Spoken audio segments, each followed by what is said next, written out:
ladies and gentlemen, I used to think that the word democracy only refers to politics and political spaces until I joined the ECOP. And I'm going to tell you why. Because when you talk about ECOP, you're talking about an enabler infrastructure that should put this oil on the international market so that we can make money and bring the money and develop the people in an environmentally sustainable manner. So I can tell you with that summary that ECOP is a project of the people, being done by the people and for the sake of the people. And I'm going to give you some detail. So it's a democratic project? It is a very democratic project. Because that was the definition of democracy, I think, some time back. Yes, now it is back again. So we have worked, many of you have worked on this project to ensure that, first of all, if we are routing this project, it is in such a manner that the environment is protected. I am sure that people of NEMA, if you are here, you can attest to that.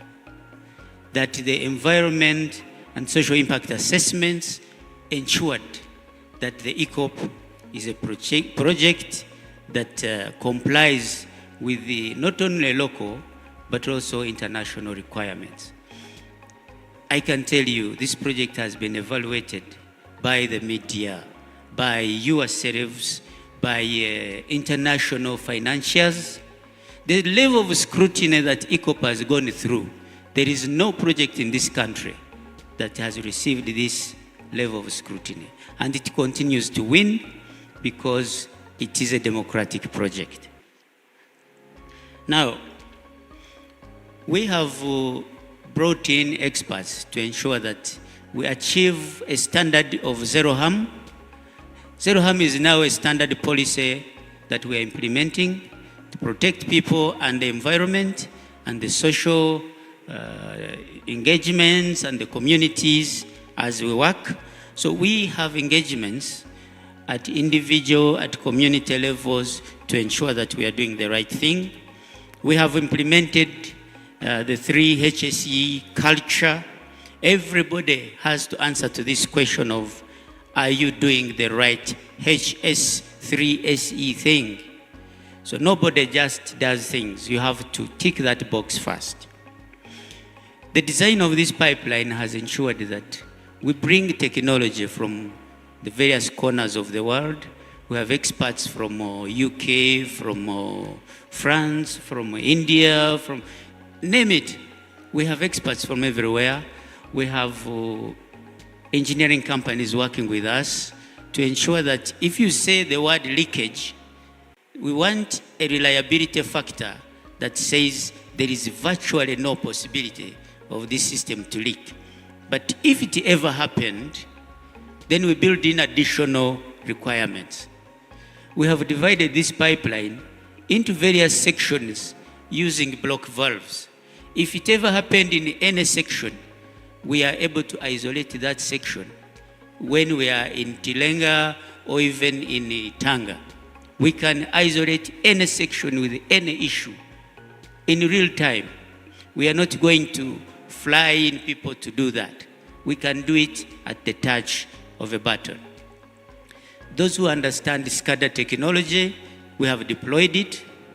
We have a whole SCADA system that we cannot utilize by ourselves. So as a project, we are working with the government of Uganda and the government of Tanzania to use any excess capacity on that system. So that's one assurance. On the issues of the carbon footprint, we all know that ECOP is a transport system. The only element we have had to address is which kind of power are we going to use to pump oil. Now, you have been told in the morning we have excess hydropower right now. Tanzania is also finalizing a major hydropower dam. So EACOP is going to be using green power only. And to add in redundancy, those who understand the engineering term, to ensure that we shall always have power, we are adding solar systems where necessary. If we don't see it necessary, we will not do it. But where necessary, we are adding solarization to the project. So EACOP power supply is 100% green. We are working in line with the UN Sustainable Development Goals. We have deployed the UN principles on business and human rights. As we speak, EACOP has 2 human rights groups, one in Uganda and one in Tanzania, to ensure that we are complying. So when you come to auditors, we give you these people, they walk you through, and they take you to the field to demonstrate compliance. We have deployed a human rights impact assessment, we have developed implementation plans, and they are all deployed. So development has to talk about people, has to talk about the environment. Now, on the environment, we have activities we have launched recently. We are working on biodiversity offsets, which basically means, as a project, how are we contributing to environmental sustainability? Not that we are taking out a biodiversity system. How are we contributing? So we have signed commitments with the Ministry of Water and Environment to deploy biodiversity offset activities so that by the time we are done, the biodiversity systems of Uganda are better than we found them. We have also committed 1.2 billion shillings to tree planting to contribute to the reforestation of Uganda's systems. Recently, we invited an entity to audit us on how we are performing in terms of the land acquisition process, RAP implementation, how are we doing, so that we have the numbers and we should be able to update you in the next engagement. I will not go back to houses, you have all seen them. We have built houses that we never found. As a Mufumbira, I know what it means to live in a grass-thatched house.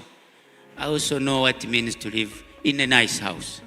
Where we have passed, we have left a footprint. I'm sure anyone who flies the EACOP route will be asking, what are those houses? Why are they in the wild? They are there because EACOP passed there.